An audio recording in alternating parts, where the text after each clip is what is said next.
C'est le noir total. C'est glacial, brutal. Noir. Le noir le plus obscur qui soit. Je ne vois rien, ne sens rien. C'est arrivé si subitement. D'abord, le noir et le silence se sont installés. Un noir si sombre, élégant, agréable et rassurant à la fois. Quelle oppression, je n'y vois rien ici. Même un nyctalope ne pourrait voir dans cet étrange monde. J'ai l'impression d'être paralysée. Tous mes sens sont morts. Il ne me reste que mes pensées et mon corps fait ce qu'il veut. Ma respiration se fait plus lourde et la panique monte progressivement. Je veux crier mais rien ne sort. Même ma bouche refuse de s'ouvrir. Pourtant, je sens que je tremble. Mon cœur fonctionne-t-il ou dois-je rester coincée avec mon esprit? Seule. J'ai peur. Suis-je en train de pleurer? Ou bien est-ce ma raison qui s'engourdit pour laisser place au désespoir? Seule. Avec moi-même. Je n'aime pas ce sentiment d'isolement, même intérieur. Qu'ai-je? Me suis-je évanoui? Je crois. Mais ça fait longtemps que je suis là. Je suis dans un endroit où le noir est absolu et où mes repères sont confus. Dans le noir total? Cette obscurité si profonde ne me permet plus de distinguer ma silhouette. Un noir si profond? Tellement profond que je ne distingue pas la silhouette de mes mains. Je pose mes mains devant mes yeux et je ne les vois pas. Je ne les sens plus, tout comme le reste de mon corps d'ailleurs. À part, tout le long de ma colonne vertébrale, où il y a ce froid, désagréable, qui ne cesse de me frissonner dans le dos. Comment puis-je encore être sûr que j'existe bel et bien? Un côté de mon corps me paraît si froid. Je comprends alors que je suis plaqué sur le sol. La nausée surgit. Tiens, ça siffle. Ça vient de là ou d'ici?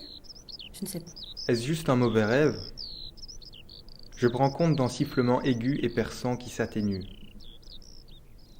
Depuis combien de temps suis-je là? Seul dans le noir, un sifflement. Mais qu'est-ce que c'est? La lumière me brûle les yeux, je n'aime pas ça. Maintenant je la sens, la larme. Je la vois même. D'où vient cette lumière? Je souris, mais pas de soulagement, plutôt de déception. Je ris nerveusement, comme dans les films muets. C'est bien ça alors, je suis bien vivant. Mes yeux humides regardent mes mains frêles, qui viennent sécher et rassurer mes joues froides. Elles continuent leur course dans ma crinière, viennent masser ces tempes douloureuses pour finir leur course sur mes épaules et les serrer, comme un étranglement. Comment? Pourquoi plutôt? Tel un comédien qui doit ouvrir le spectacle, les lumières braquées sur moi m'autorisent enfin à me mouvoir. Lentement, je descends de mon piédestal comme une parade solennelle. Dans ma marche, je finis le parcours de ma reconnaissance corporelle, accompagnée de quelques petits étirements. Réjouissance, tout commence à tourner et l'air se fait de plus en plus lourd.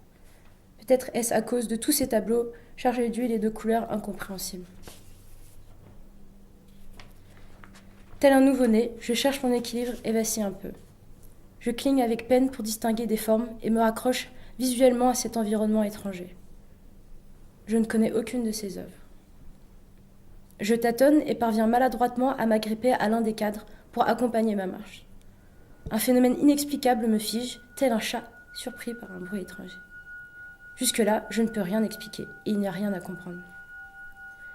Mais un tableau qui parle, vous y croyez? Je me redresse, sans lâcher le cadre, et contemple la croûte comme un objet magique, le regard ébahi. Si je bouge, avec mon esprit, pourquoi ne vois-je rien? Avec quoi faut-il regarder? C'est du bleu, du rouge, des cafards? Je fais mine de regarder la toile, comme si on m'observait, on me surveillait de loin. Mais je bouillonne à l'intérieur, car mon cœur bat la chamade et mes sens s'amplifient. C'est ça le sifflement? Ce truc censé rester immobile, immuable? Je recule comme pour m'éloigner du diable, sans le quitter des yeux. Je plonge mon visage chaud dans mes mains pour comprendre et rationaliser tout ça. Impossible. La lumière? Enfin, quel est cet endroit? Un éclairage aussi vif qu'étincelant m'extorqua de mon amnésie, et toute une gamme de couleurs alla se placer sur un arrière-fond.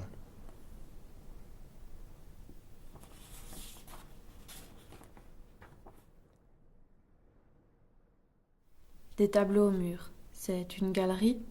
Un musée? Seul, dans cette pièce avec des tableaux. Et pourtant il y a un bruit de sifflement.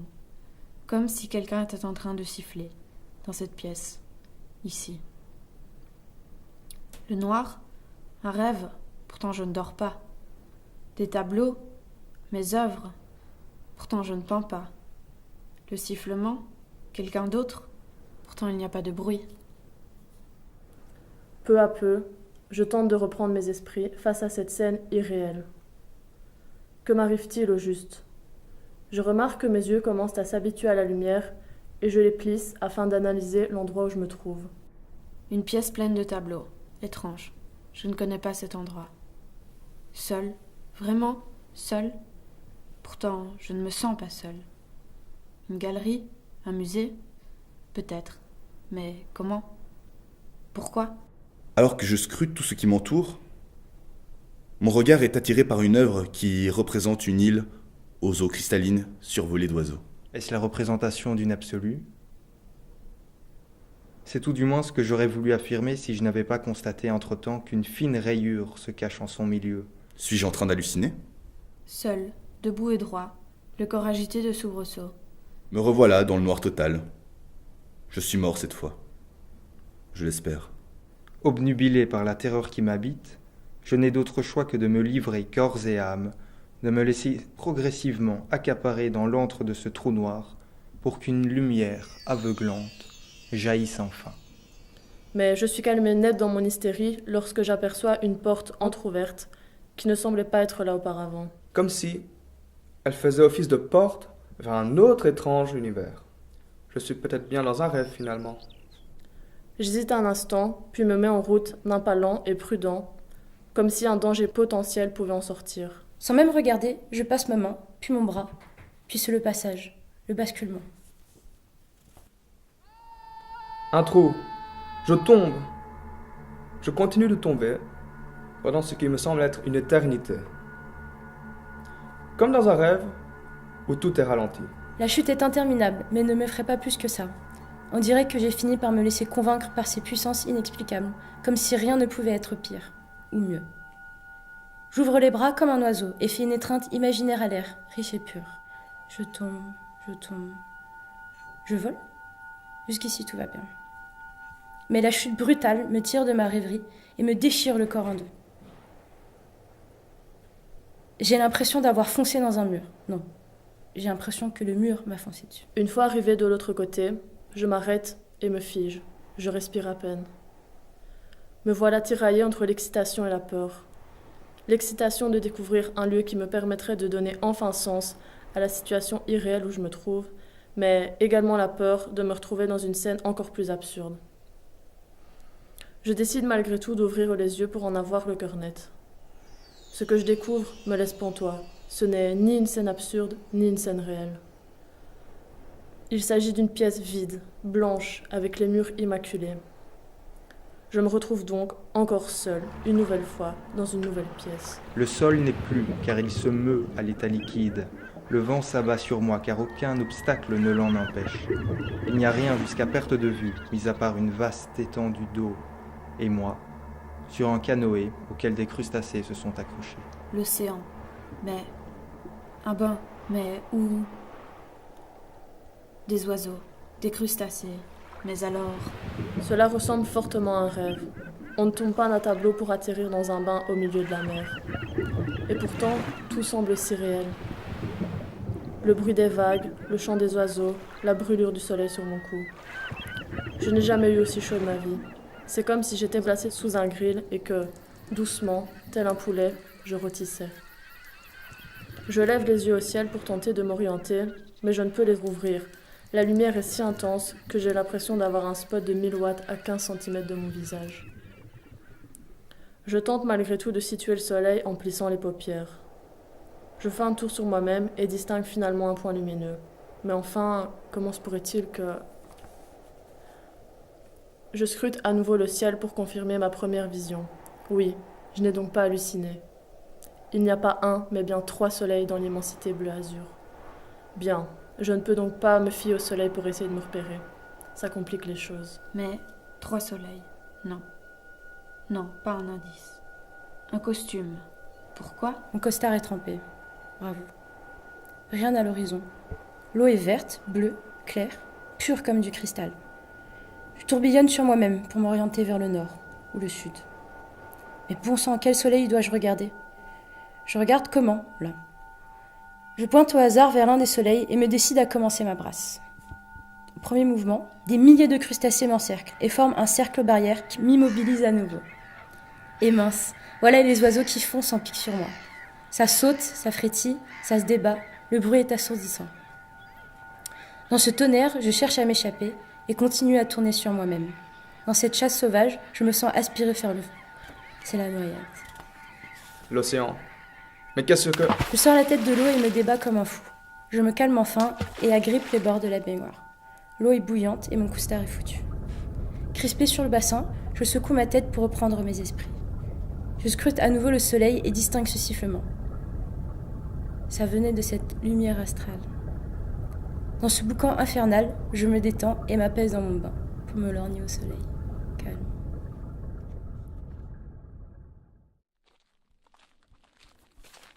Je marche. Je marche. Je marche. Et toujours rien. À part quelques palmiers. Et pourtant, j'entends encore les cris. Suis-je fou? Non. Les fous ne savent pas qu'ils sont fous. Moi, je le sais. Encore un palmier. Mais qu'est-ce que... Non, impossible. Je marche tout droit depuis... Après tout, il y a 3 soleils. J'aurais pu faire le tour de l'île en marchant tout droit. Suis-je destiné à moisir dans cet endroit? Agenouillé, je regarde vers le ciel. Mais qu'est-ce que... Le sifflement aigu et assourdissant ressurgit. Et nous voilà de retour, dans cette salle vide d'âme, remplie de tableaux. Ce tableau, c'est ça. C'est drôle. C'en est trop pour mes nerfs, je craque. Un bruit. La porte. Est-ce... Au bout d'un moment, je finis par me calmer, à bout de force. Je m'assoupis et me ranime debout sur mon socle. Encore ces tableaux. Trempée, je tente de me sécher tant bien que mal. J'esquisse un rictus et laisse échapper un rire décontracté. Ce n'est pas la chute qui provoque mon sourire, mais quand on est un survivant, on ne peut s'empêcher d'exprimer sa victoire. C'en est trop pour mes nerfs. Je craque. Je commence à rire. Je ris à en pleurer, comme si on venait de me raconter la vanne de l'année.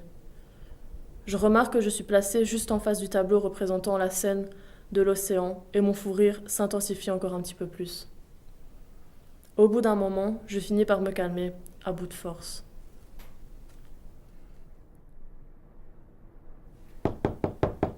Quelqu'un frappe à la porte. Entr'ouverte. Un oiseau. Encore. Je l'entrouvre et découvre que c'est un oiseau qui frappe du bec. Un magnifique toucan. D'un coup, au lieu de continuer de frapper à la porte, le volatile se met à m'attaquer le visage. Il est tellement frénétique dans son attaque que je n'arrive pas à me défendre.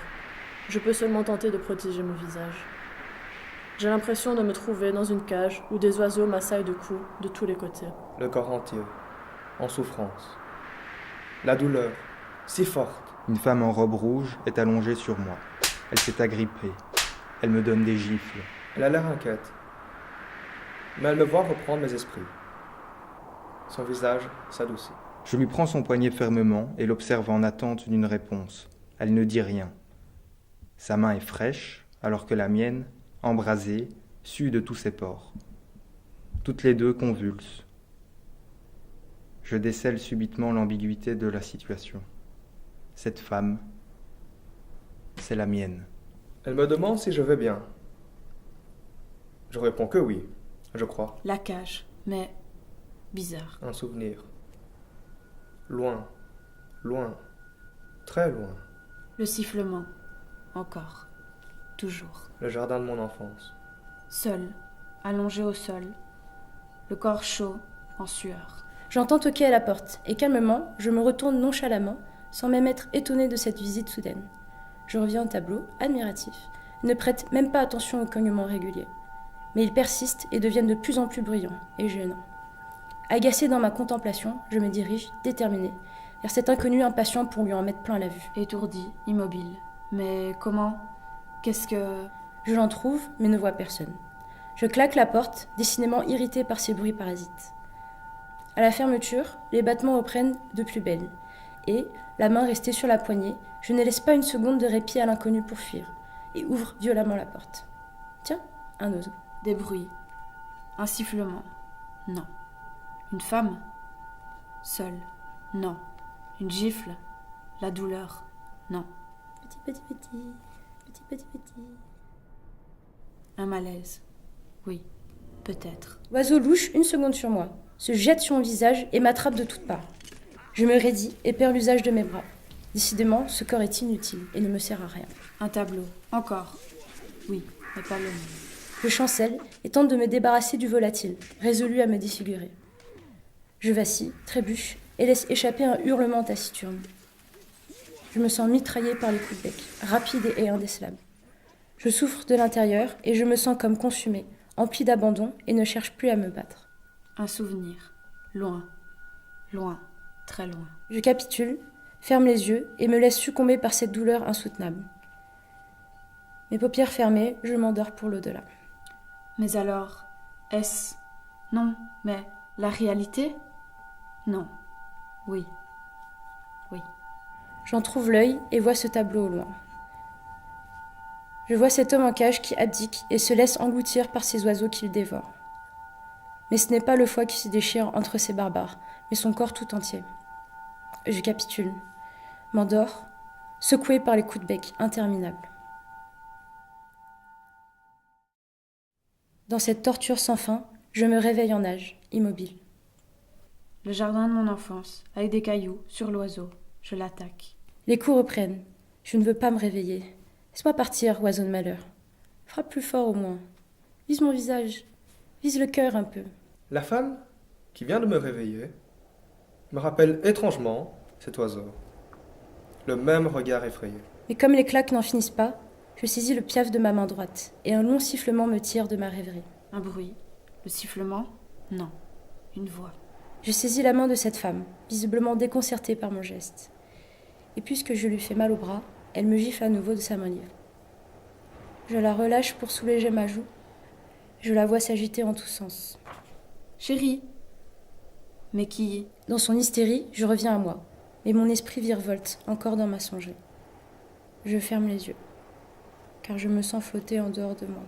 Mon chéri. Moi? Mais qui êtes-vous? Un homme vêtu de noir avec une oreillette me fixe par-dessus son épaule. Mona me regarde d'un regard embarrassé. L'homme s'avance vers moi et me dit d'une voix détachée de ne plus toucher au tableau sous peine d'exclusion.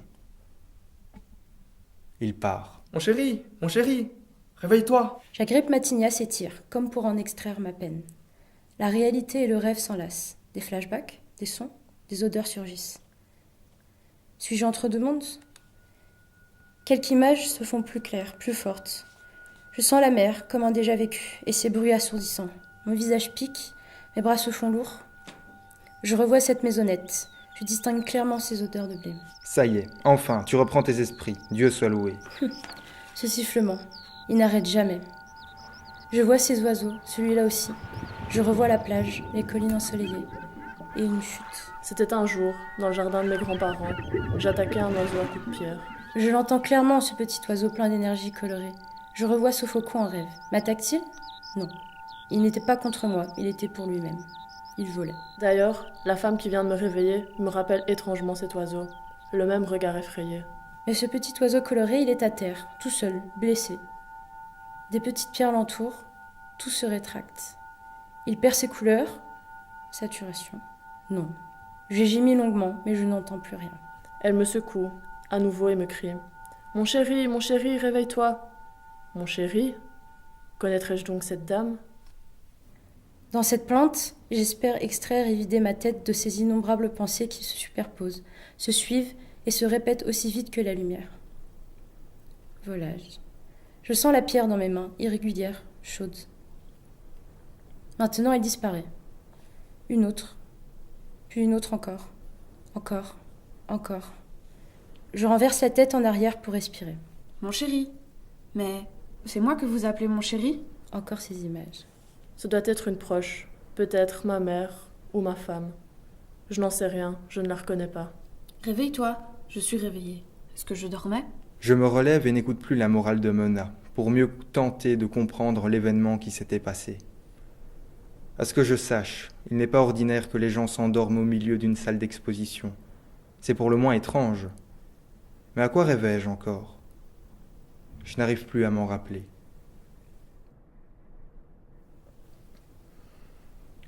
Je tente de me relever avec l'aide de la femme et inspecte l'environnement dans lequel je me trouve. Réveil d'hiver. Froid.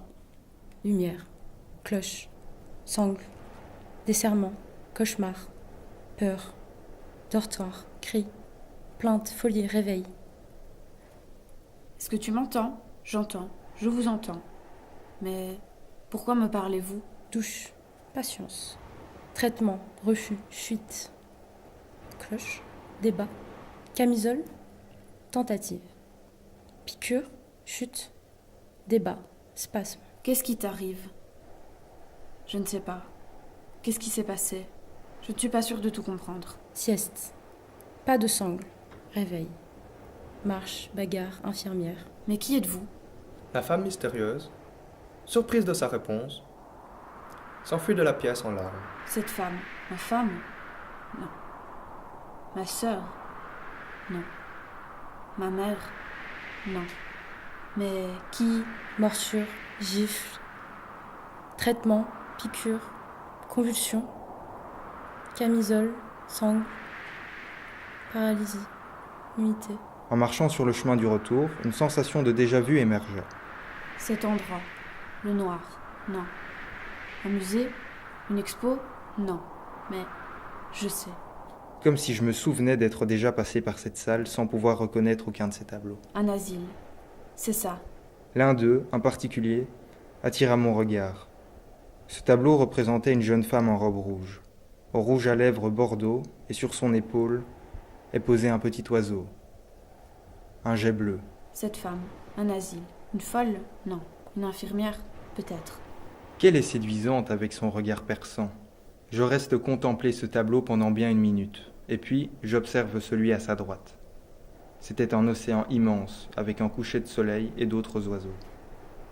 Quand j'eus fini, je me retournai, et Mona n'était plus là. Alors que je m'enfonce dans les abysses, mon oxygène s'amenuise, j'étouffe. Je perds connaissance. Tout peut redevenir normal à présent. Un fou. Seul. Seul. Demain, j'arriverai à prendre toute la boîte du traitement. Je volerai. Je volerai. Je volerai. Je volerai. Je volerai.